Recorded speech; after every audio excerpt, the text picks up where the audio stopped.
उंडवडी गावात आणखी काही महिला वर्ग आहेत, आपण या ठिकाणी त्यांच्याशी चर्चा करू. ताई नमस्ते. नमस्ते. काय सध्या इलेक्शन सुरू आहे, काय सध्या वातावरण गावात? वातावरण छान आहे, तसं काय नाही. सध्या कोणाची हवा आहे इथं? आता दादांचीच. यंदा मतदान कशाला करायचे? इकडंच कमल. दादांची का हवा आहे इथं? काय केलं दादांनी इथं? रोडची याची कामं केली, पाण्याची याची कामं करून दिली. आणखी काही या ठिकाणी आजी या महिलांना ठिकाणी पण पगार वगैरे नाही का, महिलांना पण पैसे वगैरे चालू केले. त्याच्यामुळे कशाचे पैसे चालू आहे तुम्हाला? लाडक्या बहिणीचे. या ठिकाणी आजी बसलेले, आपण आजीशी सुद्धा या ठिकाणी चर्चा करूया. आजी नमस्ते. काय नाव? सध्या इलेक्शन सुरू आहे, कसं आहे वातावरण गावात? काय विकास झालाय का गावात? हा, कुणी केला विकास? बर, या आता मतदान कोणाला करायचंय?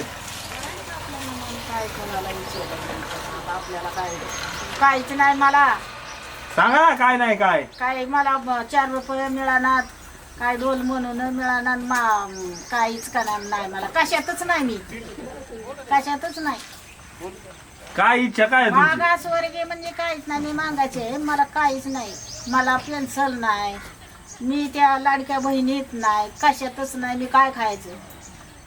नसते आपल्या इकडे तर काम ना, काय खायचं आता? या ठिकाणी लेख नाही मला, मालक नाही, लेख नाही, जमीन नाही, काय खायचं? या ठिकाणी आणखी आपण मतदाराशी चर्चा करणार आहोत. स्थिती आता सध्या परिस्थिती पंचायत समिती जिल्हा परिषदची निवडणूक लागलेली आहे आणि हे लागलेले असताना सगळीकडं महायुती म्हणजे कमळच दिसतंय. कोण सध्या या गटात कोण उभं आहे? या गटामध्ये आमचे अनिल बापू सोनवणे व सुखदेव बापू सोरमले हे उभे आहेत गटासाठी आणि गणासाठी. काय त्यांचे काम वगैरे काय? अनिल बापूचं काम तसं खूप आहे, कारण दादा आमदार वहिनी आमच्या रंजनाताई वहिनी आमदार होत्या त्यावेळेसपासून दादा आमदार झाले, त्यावेळेसपासून अनिल बापूंनी खूप अशी अनिल बापूंची कामं आहेत ही सामान्य कार्यकर्त्यांच्या तोंडी सुद्धा अनिल बापू आहे.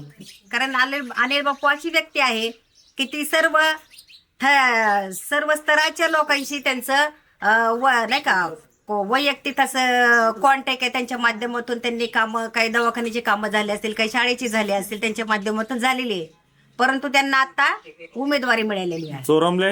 चोरमले भाऊंचं पण तसंच आहे. तांबेवाडी तो परिसर जे खामगाव वगैरे आहे तिकडे त्यांची बरीच विविध असे कामं आहेत, म्हणून त्यांना पण आता पंचायत समिती आमच्या गडामध्ये त्यांना सुद्धा उमेदवारी दिलेली आहे.